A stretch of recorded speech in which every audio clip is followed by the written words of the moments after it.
Shalom. First and foremost, I want to give all praise, glory, and honor to Yahweh Bashem Yahushai, Bashem Rakakadash. Double honors to the apostles and elders of the great millstone, never well. Peace and salutations to the hopeful elect out here pushing his truth and sincerity. The water foot y'all do, we love you. We appreciate you through the spirit of Yahweh Bashem Yahushai. Shalom to you. It's your brother Dawud Dad here, out of Marmarat Zami in the Lord's will, here to give you an edifying lesson through the spirit and power of Yahweh Bashem Yahushai.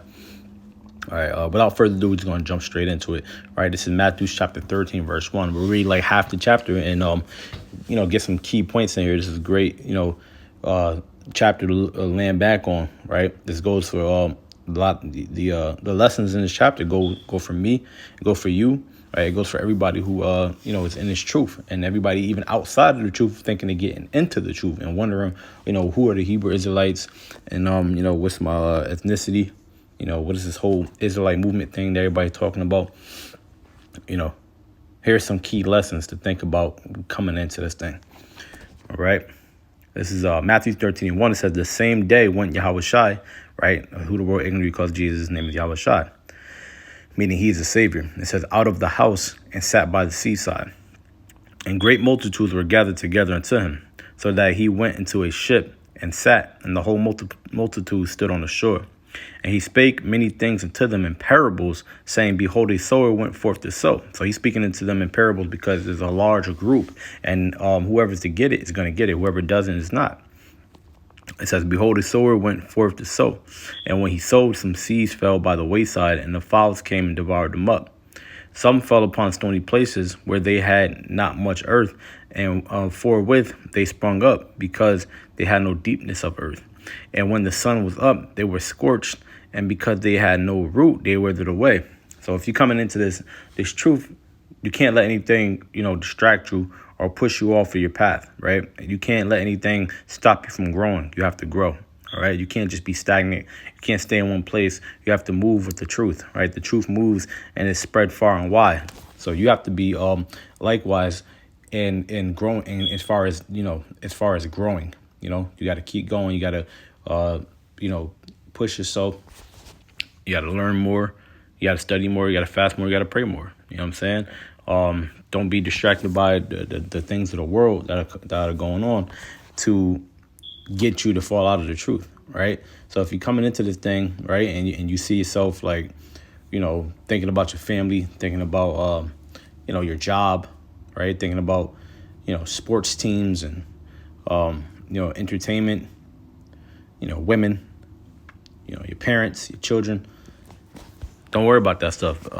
Keep pushing forward, keep moving forward, and don't let those things distract you from not getting this knowledge and knowing who you are. Right? It says, and when the sun was up, they were scorched, and because they had no root, they withered away. So you got to be rooted. You got to be rooted in this truth, right? So in order to be rooted, you really got to, pray. You got to stay involved, stay involved. We go to camp on Saturdays, and you got to show up to camp on Saturdays. You know what I'm saying? Even if some brothers might get sick or whatever. And if you're not, pretty much damn near dying, then, pretty much just go to camp, man, and, classes, we have classes, and, if you can't make it to it, you got to, call in, listen, go on YouTube and watch the videos if you're coming into this thing and, you're not in the camp. Find a camp in your nearest area, mainly by GMS, which is Great Millstone, because Great Millstone has 100% truth, and we believe that 100%. Right? So find a camp close to you that has Great Millstone. We are at camps on Saturdays, and really you could just go on YouTube and look up the videos and learn from there and study. Study along with us. You know what I mean? So that's how you get rooted, by studying, showing up to camp, and not having any distractions. This is how you get rooted. All right, it says, verse 7, and some fell among thorns, and the thorns sprung up and choked them. So you got, like more distractions, right? You might have something that you might even disagree with, because you didn't get full understanding, right? Or it wasn't for you to understand, right? And you might have scoffed, man, and they get choked up. Those people get choked up. Some people hear, they come into this thing and they start hearing things like, wait a minute, I didn't know we can't do this, we can't do that. And then like they get choked up off of just those things, right? They get choked up off of hearing the fact that who you call Jesus Christ, his name is Yahweh Shai, and his father's name is Yahweh first and foremost, right? They get choked up off of that, the name. All right, they get choked off the fact that you can't, smoke weed anymore. You can't get lineups, man. You can't eat pork and different things like that. Those are little things that shouldn't, as a man, shouldn't really trouble you, shouldn't worry you, and you're not rooted. You're not rooted in this thing, right? It says, but other fell into good ground and brought forth fruit, and some in hundredfold, some 60-fold, and some 30-fold. Who hath ears to hear, let them hear. It says, so basically, you have some men who fell out and some men that kept pushing, kept going. Our apostles and elders been doing this thing for 30, 20, 15, 35 years. You know what I'm saying? They've been rooted in this thing and been pushing while other people have been pushed out. They've been pushing forward while others been pushed out. They brought tons and tons of fruit, right? They brought, now this is all through Yahweh Bashim Yahushai, because only Yahweh Bashim Yahushai gets to choose whether or not who's in and who's not, right? But through their works came lots and lots of fruit. Now to the men that fell out and to the men who are naysayers and scoffers, okay, so you're doing diligent work to do something other than its truth. What fruit have you gained from doing the things that you've done, right? As far as scoffing and, trying to come up with different doctrines and stuff. Where are you? Where is your where's your fruit, right? A tree shall be known by its fruit, right? Where's your fruit? Same goes with these other religions. These, Roman Catholicists, right? These Christians, these people in Islam and Buddha. Where's your fruit at, right? The fruit that lets people know that, all right, they're serious, all right, they're to be followed, they're to be in leadership, all right. What they have is 100% truth. Their doctrine is 100% truth. Where's your fruit that says that? Because our fruit says that our word is true. The spirit of Yahweh Shai, the spirit of prophecy.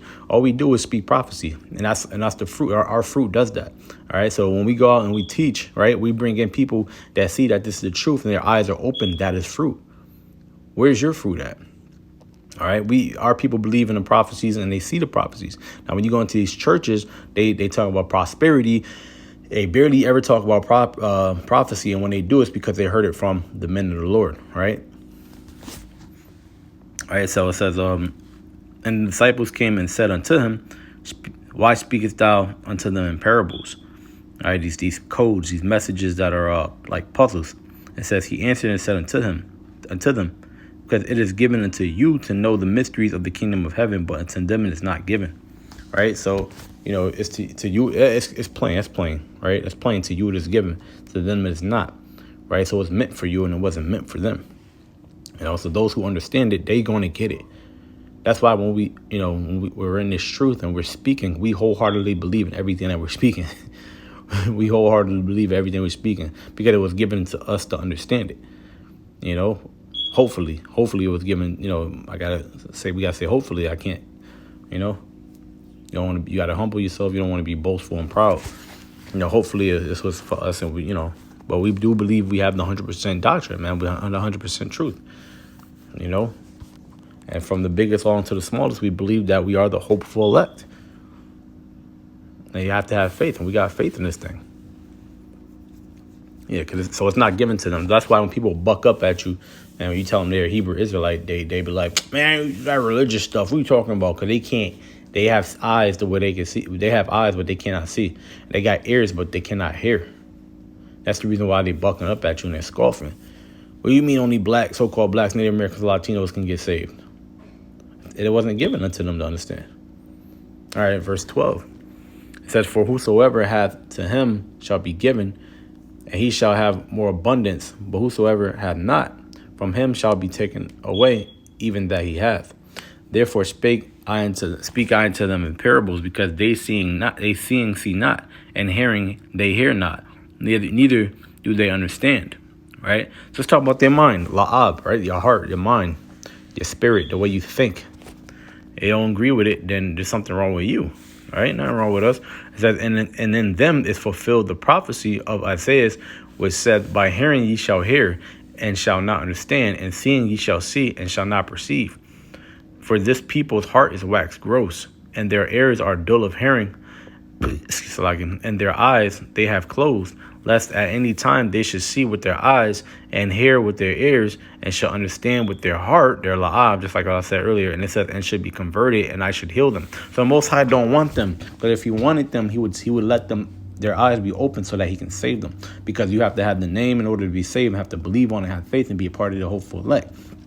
If they are not a part of the hopeful elect, but they understand this and they hear it, and with their heart, then the Most High will have to heal them as well. But he's like, I don't want them. They're not part of the elect. I do not want them. You know what I'm saying? That's the people that you see out there scoffing on a daily basis, taking the Lord's name in vain, right?